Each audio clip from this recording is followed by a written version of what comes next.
anak-anak, Bu Guru akan membacakan sebuah cerita yang berjudul Sang Penerang Desa. Minggu adalah hari yang sibuk. Puni juga sibuk. Ia mencatat berat badan bayi. Ia juga menghibur mereka agar tak menangis saat ditimbang. Pagi-pagi tadi, ia bahkan membantu ibu memasak bubur kacang hijau untuk tamu di posyandu. Posyandu di teras rumah Puni buka setiap hari Minggu. Di antara semua staf posyandu, yang paling bersemangat adalah Puni. Puni juga senang karena kutu rambut Rustam sudah makin berkurang, namun tetap harus diobati. Sekarang Puni sedang mengajari Rustam untuk memakai obat sendiri. Kata ayah, setiap orang harus bisa menolong dirinya sendiri. Puni juga bersemangat. Hal itu karena ia akan pergi ke desa siang ini. Setiap liburan, keluarga Puni selalu tinggal di desa. Perjalanan ke desa memakan waktu 2 jam. Desa di lereng Gunung Merbabu itu kampung halaman ayah. Sawah di sana terbentang hijau dan subur. Desa punya segalanya. Udara bersih, pemandangan cantik, dan sungai yang mengalir deras. Puni sangat suka desa. Puni senang membantu mencabut singkong dan mencari ikan kecil di sawah. Menurut Puni, orang desa itu kaya. Misalnya paman Puni, ia jarang sekali membeli sayuran di pasar. Ia tinggal memetik di halaman rumah. Mudah sekali. Tapi kata kakak Puni, desa tidak sekaya itu. Banyak yang tidak ada di desa. Buktinya, setelah senja, suasana jadi membosankan. Desa berubah jadi gelap. Tidak ada listrik di sana. Akan tetapi, kata Puni, banyak hal yang bisa dinikmati dalam gelap. Jangkrik mengeri, gelongan anjing terdengar saat nyaring. Kodok menyanyi dengan padu. Lalu suara sungai itu, suara arus sungai yang terdengar sangat keras. Desa itu kaya dengan suara juga. Kakaknya tertawa.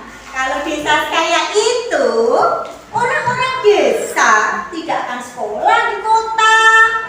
Mereka akan kembali ke desa dan tinggal di desa. Benar juga. Sepupu Puni dan anak-anak muda lain sudah pindah ke kota untuk bersekolah. Puni kelak tahu, desa di Indonesia menghasilkan banyak hal yang membuat orang-orang di negara lain kaya. Salah satu contohnya adalah kayu manis yang dijual ke negara lain. Padahal, kalau kayu manis itu diolah dulu, harganya akan menjadi lebih mahal dan orang desa akan lebih sejahtera. Setelah Puni menikah, ia dan suaminya mengunjungi desa-desa di banyak negara dan mempelajari bagaimana desa-desa itu menjadi sejahtera. Orang desa harus belajar cara menolong diri mereka mereka harus tahu cara mengubah sumber daya alam di sekitar mereka menjadi sesuatu yang lebih berharga. Puni tahu banyak sungai di desa. Sungai ini memiliki arus yang sangat deras. Arus yang deras itu dapat diolah menjadi tenaga listrik.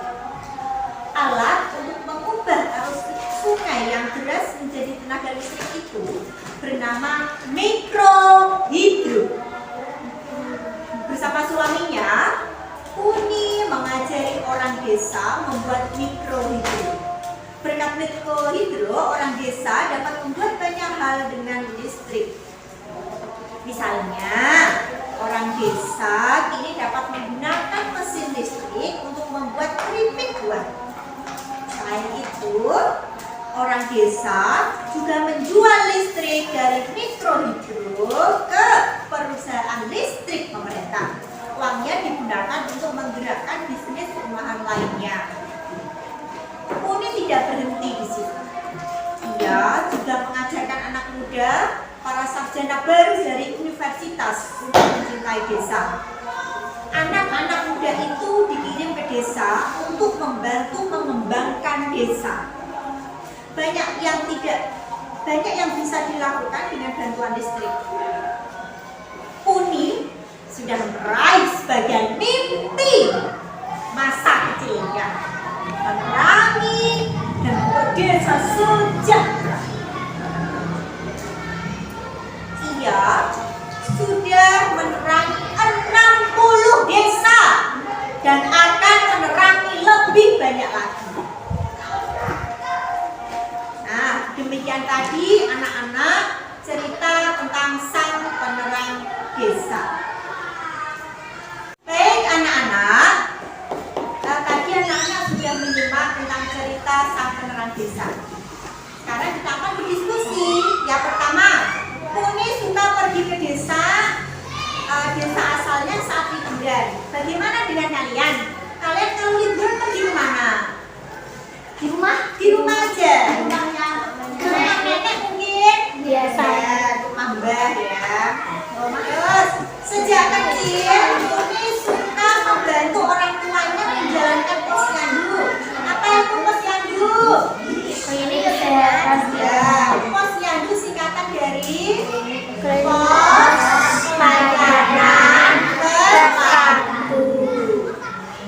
Apakah anak-anak juga pernah membantu orang-orang di sekitarnya mungkin? Pernah. Posyandu.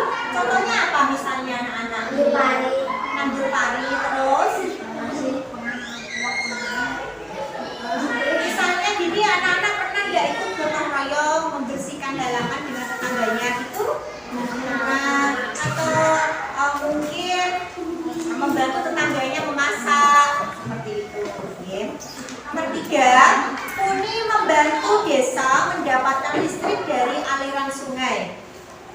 Kalau kamu dapat kesempatan mengubah desa, perubahan apa yang ingin kalian lakukan? Membuat sekolahan. Membuat sekolah, bagus. Apa lagi? Membuat desa menjadi indah dengan cara apa? Misalnya dengan menanami pohon, menanam bunga di tepi jalan sehingga desanya itu jadi cantik karena penuh dengan bunga-bunga warna-warni, gitu kan? Bisa. Nah, kalau kamu suka cerita Puni, mari ceritakan kepada satu orang lagi. Siapakah? Misalnya anak-anak ingin menceritakan cerita Puni tadi. Kalian ingin bercerita kepada siapa? Ibu. Pada ibu. Ya, selain pada ibu? Pada teman. Saudara, Bu. Kepada saudara. Biar nanti diajak kerjasama untuk mengembangkan desa.